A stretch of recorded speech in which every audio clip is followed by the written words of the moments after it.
யார் வச்சுன்னா அவங்களுக்கு என்ன பிரச்சனை? அவங்களுக்கு சாமர்த்தியம் வச்சுன்னு போறாங்க, இன்னைக்கு நேத்து கிடையாது. எல்லா கட்சியில இருக்கவங்களுக்கும் எத்தனை பொண்டாட்டி இருந்திருக்காங்க கூட எல்லாமே இருக்குல்ல. அப்படிலாம் பார்த்தோன்னா கலைஞருக்கு 3 பொண்டாட்டி. இவர் வந்து அவங்க ஃப்ரெண்டு தான். இந்த திமுக இருக்கவங்க என்ன பண்றாங்கன்னா அவரை டம்மி பண்ணணும், எப்படின்னா டவுன் பண்ணணும்ன்றதுக்காகவே இவ்வளவு நாள் நடக்கல. அவர் கட்சிக்கு வந்து நடக்குது, அப்ப யார் பண்றது? திமுக தான் பண்றாங்க. ஓகேவா? இவ்வளவு நாள் அவர் கட்சிக்கு வராம அவங்க ஒய்ஃப் கூட இருக்கும்போது இந்த நியூஸே வரல. அப்ப திமுக வந்து விஜய் கட்சிக்கு வரக்கூடாதுன்னு இந்த சதிலாம் பண்றாங்க. 2021லயே எனக்கு விஷயம் தெரியும் அப்படின்றாங்க. அப்பயே அவங்க அதை வெளியே எடுத்துட்டு வந்திருக்கலாமே, ஏன் வெளியே எடுத்துட்டு வரல? இவ்வளவு நாள் இல்லாம இவர் எலெக்ஷன்ல இன்னும் 2 மாசம் கூட இல்ல, 50 நாள் தான் இருக்கு. அணில் கூட்டமும் கிடையாது, தற்கொலையும் கிடையாதுங்க. யாரு? நம்ம தலைவர் தளபதி. சரிங்களா? அவங்களாம் எப்படி வந்தாங்கன்றது அவங்களுக்கு தெரியும். பேசுறதுக்கு தகுதியே கிடையாதுக்கா, சத்தியமா சொல்றேன். அவ வீட்டுல இருந்து பேசுறான், வெளியே வந்து பார்த்தாதான் தெரியும். அவ பேசணும்னு பேசிட்டு இருக்கா. அவகிட்ட போன் இருக்கு, இது இருக்கு, அது இருக்குன்னா உட்காந்து பேசுறா. அவளுக்கு காங்கிரஸ் தான் எதிர்பார்த்தோம் நாங்க, ஆனா அவங்களும் இதுவா இல்லை. அதனால காங்கிரஸ் தான் வரணும்னு எதிர்பார்க்கிறேன். எதிர்கட்சி இது வரைக்கும் அதிமுக இல்ல திமுக இல்ல இவங்க 2 பேர் தான் இருந்திருக்காங்க. அவங்கள தவிர்த்து வேற யாருமே வந்து ஆட்சியில உட்காரவே முடியாதுன்ற சூழ்நிலை தான் இருந்துச்சு.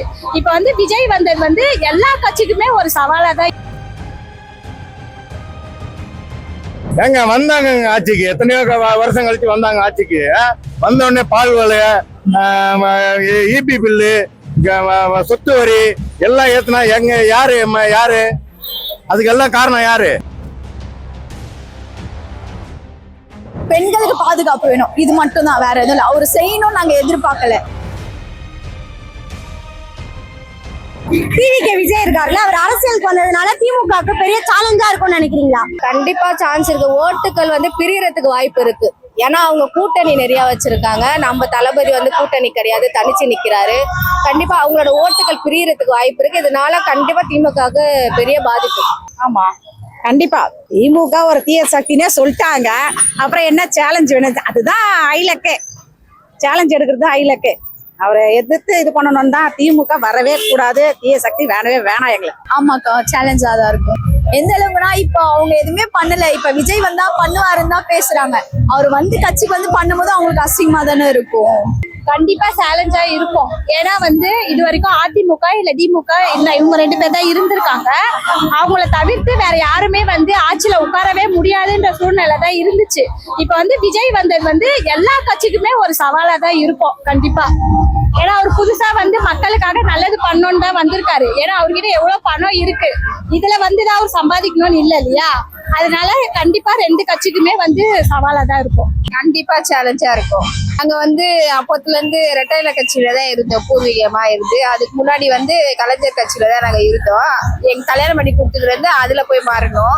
அதுல இருந்து எங்களுக்கு ஒரு சில நேரத்துல அவங்களே இல்ல, அதுக்கு எப்படி ஓட்டு போறது அப்படின்றதுக்கோசரம் நாங்க வெயிட் பண்ணிருந்தோம். இந்த ஆட்சி நல்ல ஆட்சியா தொடரும் நாங்க தெரிவிச்சு இவரை செலக்ட் பண்ணி நாங்க எடுத்திருக்கோம். எங்கள்ல ஒருத்தரா அவரு எங்களை நினைக்கும் போது நாங்க அவரை எங்கள்ல ஒருத்தரா நினைச்சு நாங்க ஓட்டு போட்டு அவரை சிஎம் பதவியில உட்கார வைக்க போறோம். இப்ப த்ரிஷாவையும் விஜயும் வச்சு தொடர்ந்து ஏதாவது விமர்சனம் வந்துட்டே இருக்கு, அதனால டிவிகே ஓட்டு குறையும் நினைக்கிறீங்களா?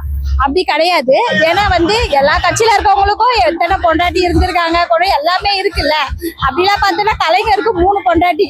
இவர் வந்து அவங்க ஃப்ரெண்டு தான். இந்த திமுக இருக்கவங்க என்ன பண்றாங்கன்னா அவரை டம்மி பண்ணணும், எப்படின்னா டவுன் பண்ணணும்ன்றதுக்காகவே இந்த மாதிரி எல்லாம் புரணியை வந்து உருவாக்குறாங்க. அது உண்மை கிடையாது. அவர் வந்து இவங்களை வந்து டவுன் பண்ணணுன்றதுக்காக அவங்களா ஒரு உருவாக்கி அதை வந்து ஒரு இது பண்றாங்க. அவங்க 2 பேருமே ஃப்ரெண்ட்ஸ் தான். அது எல்லாருக்குமே உலகத்துக்கே தெரியும் அவங்க எவ்வளவு படம் நடிச்சிருக்காங்க, கொண்டிருக்காங்கன்னு சொல்லி. இவங்க வந்து தேவையில்லாம புரணியை வந்து கலப்புறாங்க. சான்ஸே இல்ல. இதனாலதான் நாங்க இன்னும் ஓட்டு போடுவோம். இன்னும் அவர் மேல விமர்சனம் வைக்கதான் நாங்க இன்னும் மேல நோக்கி அவர் மேல ஓட்டு போட்டுட்டே இருக்கோம். அப்படிலாம் இல்லக்கா. த்ரிஷாக்கும் அவருக்கும் என்ன நடக்குது அவங்களுக்கு தெரியும். சரியா? ஒரு இதுக்கு போறாங்கன்னா அவங்க தப்பா வந்து பழகிட மாட்டாங்க. சும்மா வந்து அப்பா ஒரு பேர் வந்து வெளியே வந்து சொல்லிட்டு சுத்திட்டு இருக்காங்க. ஆனா கண்டிப்பா விஜய் தான் வருவாரு. அதுக்கெல்லாம் வாய்ப்பே கிடையாது. யார் வச்சுன்னா அவங்களுக்கு என்ன பிரச்சனை? அவங்களுக்கு சாமர்த்தியம் வச்சுன்னு போறாங்க, இன்னைக்கு நேத்து கிடையாது. த்ரிஷா வந்து அப்பத்துல இருந்தே ஃப்ரெண்டு. அதனால அவங்களோட ரன் பண்ணதுல ஒன்றும் தப்பு கிடையாது. அவங்க அக்கா தங்கச்சிங்களும் வச்சுக்கல, அவங்க வீட்டுல இருக்கிற ஃபேமிலி நம்பரையும் வச்சுக்கல. அவர் பர்சனல் விஷயத்தை ஏன் கொண்டு வரீங்க? இதை முடக்கணும்னு பண்றீங்க, அது எங்களுக்கு தெரியும் நல்லாவே. அது முடக்கிறதுக்காக நாங்க வழி விடல. தீய சக்தின்னு இதுலயே நிரூபிச்சிட்டீங்க. கண்டிப்பா கிடையாது, அது அவரோட இஷ்டம். அதோட எப்படி சொல்றது, இப்ப என்னோட பர்சனல் பிரச்சனைன்ற மாதிரி அவங்களோட பர்சனல் பிரச்சனை, அது எங்களுக்கு தேவையில்லை. மீடியால வந்து எங்களுக்கு தான் அவர் ரொம்ப ஆர்கியூ பண்ணி ஒரு போராடி ஒரு நல்ல எதிர்காலத்தை வரணும்னு தான் இவ்வளவு நாள் அமைதியா இருந்து இவ்வளவு நாள் வரைக்கும் கடைபிடிச்சு வளர்க்கணுங்கிறாரு. இந்த 50 நாளை தாண்டி அவர் சிஎம் பதவியில உட்காருவாரு. திமுக வந்து சங்கீதா அவர்களை தூண்டி விட்டதா ஒரு சைடு சொல்லிட்டு இருக்காங்க. அதை பத்தி உங்களோட கருத்து என்னவா இருக்கு? அது வந்து எந்த அளவு உண்மைன்னு எங்களுக்கு தெரியல. இருந்தாலும் வந்து ஒரு சில புறநிலை வருது, அவங்க மூலியமா தான் இவங்க வந்து செயல்படுறாங்க அப்படி சொல்லிட்டு. இவங்க வந்து எவ்வளவு நாள் முன்னாடி விஷயம் தெரிஞ்சிருச்சு, 2021லயே எனக்கு விஷயம் தெரியும் அப்படின்றாங்க. அப்பயே அவங்க அதை வெளியே எடுத்துட்டு வந்திருக்கலாமே, ஏன் வெளியே எடுத்துட்டு வரல? இவ்வளவு நாள் இல்லாம இவர் எலெக்ஷன்ல இன்னும் 2 மாசம் கூட இல்ல, 50 நாள் தான் இருக்கு. இந்த டைம்ல அது வெளியிடுறாங்கன்னா இது கண்டிப்பா சதிதான். அது அவரோட பர்சனல், அரசியலுக்கும் அதுக்கும் சம்பந்தம் கிடையாது. அது அவரோட பர்சனல், இதை பத்தி பேசணும் அவசியம் கிடையாது. அதோட இவ்வளவு நாள் இல்லாதவங்க இப்ப பேசுறாங்க, கட்சியோட இது எலெக்ஷன் நேரத்துல பேசுறாங்கன்னா இது வந்து கட்சிக்கு பாதிக்கும் அப்படிங்கறதுனால பேசுறாங்க. ஆனா இதுக்கெல்லாம் மக்கள் வந்து பயப்பட போறது கிடையாது. கண்டிப்பா தளபதி தான் அடுத்த 26ல வருவார். அது இன்னும் எதுன்னு சரியா தெரியல எங்களுக்கு. அதுவும் பொய்யா இருக்கலாம். நாங்க திமுக தூண்டி விட்டு பண்றாங்கன்னா அவங்க முட்டாள்தனம் தான். அவங்களும் கேட்டுட்டு வந்தாங்கன்னா அது முட்டாள்தனம் தான். அவரை நம்பலன்னு தான் அர்த்தம். தளபதி நம்பிக்கை கொடுக்கலன்னு, நம்பினாலும் அதை பத்தி எங்களுக்கு கவலை கிடையாது. எங்க அண்ணனுக்கு நாங்க இருக்கோம்.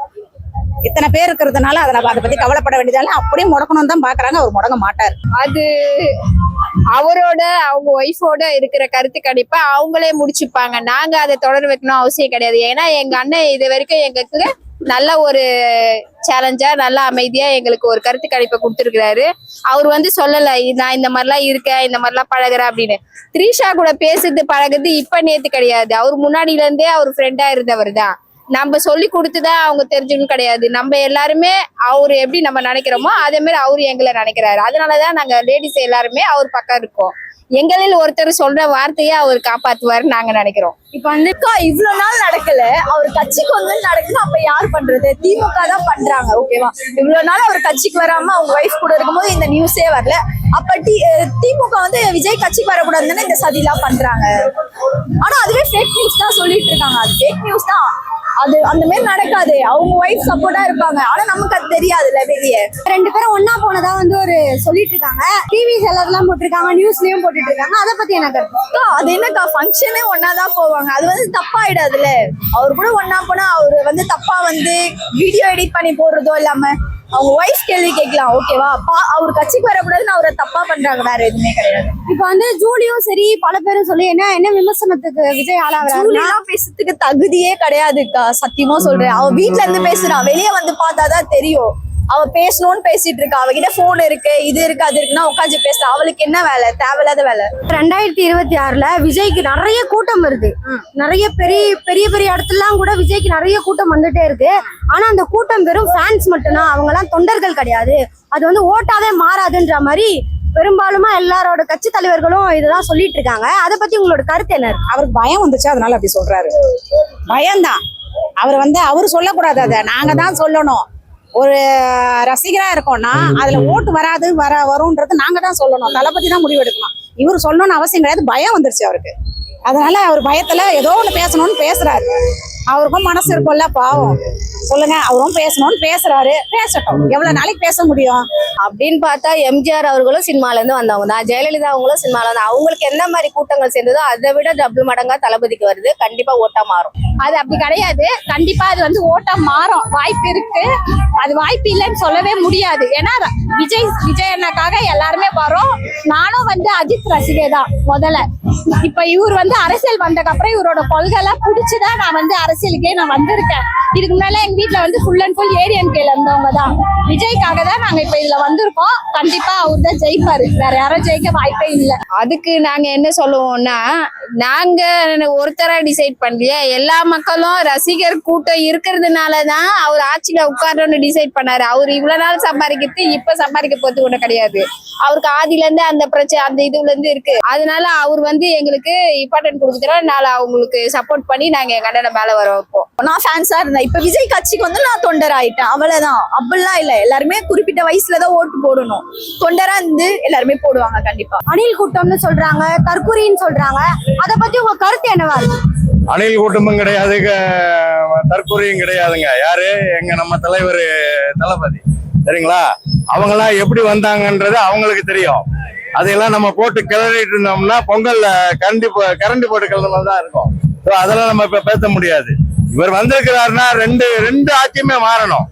அதிமுகவும் மாறணும், டிஎம்கேவும் மாறணும். புது ஆட்சியை கொண்டு வரலாம். அதுக்கு நம்ம தலைவர் தான் லாய்க்கு. யாரு? தாவேக்கா. அவர் வரட்டும், அவர் நடத்தட்டும், ஒரு இதை பார்ப்போம். ஒரு இது ரன் பண்ணட்டும். அதுக்கப்புறம் இல்லாட்டி அப்புறம் மாத்திக்கலாம் ஆளுகளை. மக்கள் கட்சி மக்களோட இதுதானே. இப்போ திமுக காரங்களுக்கு நீங்க ஒரு பேர் வைக்கணும்னா என்ன மாதிரி பேர் வைப்பீங்க? திருட்டு கூட்டம். திருட்டு கூட்டம். ஆமா. என்ன காரணம்னால அந்த மாதிரி பேர் வைக்கிறீங்க? ஏங்க வந்தாங்க ஆட்சிக்கு, எத்தனையோ வருஷம் கழிச்சு வந்தாங்க ஆட்சிக்கு. வந்த உடனே பால் விலைய, இபி பில்லு, சொத்து வரி எல்லாம் ஏத்துனா யாரு? அதுக்கெல்லாம் காரணம் யாரு? அவங்க தானே. அவங்க தான் அதுக்கு பொறுப்பு. விஜய் அவர்கள் வந்து வருங்காலத்துல பெரிய அரசியல் கட்சி தலைவரா வருவாருன்னு நினைக்கிறீங்களா? கண்டிப்பா வருவாரு. ஏன்னா வந்து மத்த எல்லாருமே வந்து ஊழல் பண்றதுக்குன்ற அரசியலுக்கே வந்திருக்காங்க.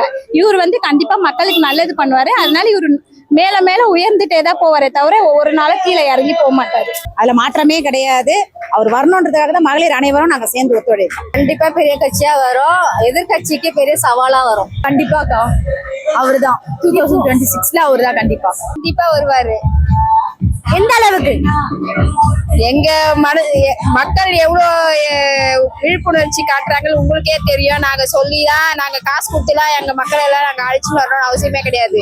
நாங்க இது நாள் வரைக்கும் 3 வருஷமா இந்த கட்சியில நாங்க உடன்பாடு பண்ணி கூட ஹெல்ப் பண்றாங்க, எங்களுக்கு அவங்க இது பண்றாங்க. ஆனா இது வரைக்குமே ஒரு சின்ன தண்ணி பாட்டில் கூட நாங்க போய் வாங்கினது கிடையாது. ஏன்னா எங்க தளபதி மட்டும்தான் எங்களுக்கு வேணும்ன்றது ஒரு நல்லாட்சி தொடரும். எங்களுக்கு அப்புறம் எங்க பசங்க எல்லாம் நல்ல ஒரு ஃபியூச்சர்ல செட்டில் ஆகணும் அப்படின்ற ஒரு குறிக்கோள் கோசம் தான் நாங்க இதுல வந்து ஜாயின் பண்ணிருக்கோம். அது வந்து எங்க எல்லாருக்கும், என்ன பொறுத்த வரைக்கும் எல்லாருக்கும் கிடைக்கிறது தான் பெஸ்ட். விஜய் வந்து ஒருத்தர் கூட கூட்டணி வச்சா நல்லா இருக்கும்னா யார் கூட கூட்டணி வச்சா நல்லா இருக்கும்? யாரு கூட்டணி வேணாங்க, அவர் ஒருத்தரே போதுங்க. காங்கிரஸ் தான் எதிர்பார்த்தோம் நாங்க, ஆனா அவங்களும் இதுவா இல்ல. அதனால காங்கிரஸ் தான் வரணும்னு எதிர்பார்க்கிறேன் எதிர்கட்சி. எங்களுக்கு மக்கள் கூட்டணி இருக்கு, தளபதிக்கு மக்கள் கூட்டணி இருக்கும் போது நாங்க எதுக்கும் பயப்பட வேண்டிய அவசியமும் இல்ல. தளபதியும் பயப்படல, கண்டிப்பா தளபதி வருவாரு. கூட்டமே இல்லாம செஞ்சு வருவாரு எங்க தளபதி. விஜய்க்கு யாரு போட்டியா இருக்காங்க நீங்க நினைக்கிறீங்க? திமுக தான் போட்டி. ஏன்னா அவங்கதான் பாய்ச்சல இருக்காங்க இல்லையா? இதுக்கு முன்னாடி அதிமுக வந்து இருந்தவங்க தான். அவங்க எப்படி திருப்பி வருவாங்களா என்னன்னு தெரியாது. கண்டிப்பா வந்து திமுக தான் வந்து இதுவா இருக்கும், போட்டியா இருக்கும். ஒண்ணு பிஜேபி வரலாம், இல்ல திமுக சொல்லவே தேவையில்ல. அவங்க அசிங்கப்பட்டு உட்காந்துடுவாங்க. போட்டின்னு இல்ல, இப்பயே விஜய் கிட்ட போட்டி போடுறாங்க. அதுக்கப்புறம் என்ன நடக்க போகுது? ஏடிஎம்கே வரலாம், அவ்வளவுதான். டிஎம்கே வந்து அட்டு. ஓபிஎஸ் தானே எல்லாருமே அங்க ஜாயின் ஆயிட்டாங்கல்ல, இப்ப இதுக்கு மேல அவங்களுக்கு எங்களுக்கு மட்டும்தான் போட்டி, வேற யாருக்கும் கிடையாது. ரெட்டையில கட்சி தான் வருவாங்கன்னு நினைக்கிறேன். என்ன காரணத்தினால ரெட்டையில வருவாங்கன்னு நினைக்கிறீங்க? ஏன்னா அம்மாக்கு அப்புறம் அவங்க தானே இருக்காங்க. திமுக அந்த அளவுக்கு இதுவா இல்லையே. விஜயண்ணாக்கு நீங்க ஒரு விஷயம் சொல்றேன்னா என்ன சொல்வீங்க?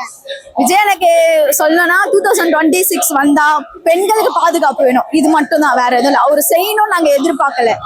அவரு செஞ்சாருன்னா நாங்க கூட ஒத்துழைப்போம். அவருக்கு வேற எதுவும் இல்லை. பயப்படாதீங்க, எவ்வளவு பிரச்சனைங்க வந்தாலும் நாங்க உங்க கூட இருக்கோம். கண்டிப்பா 26ல நீங்க ஜெயிப்பீங்க. விஜயண்ணா கண்டிப்பா நீங்க தான் ஜெயிப்பீங்க. உங்க பின்னாடி நாங்க இருக்கோம். நீங்க கண்டிப்பா ஜெயிப்பீங்க. சிஎம்மா போய் முதலமைச்சரா உட்காருவீங்க. All the best Anna.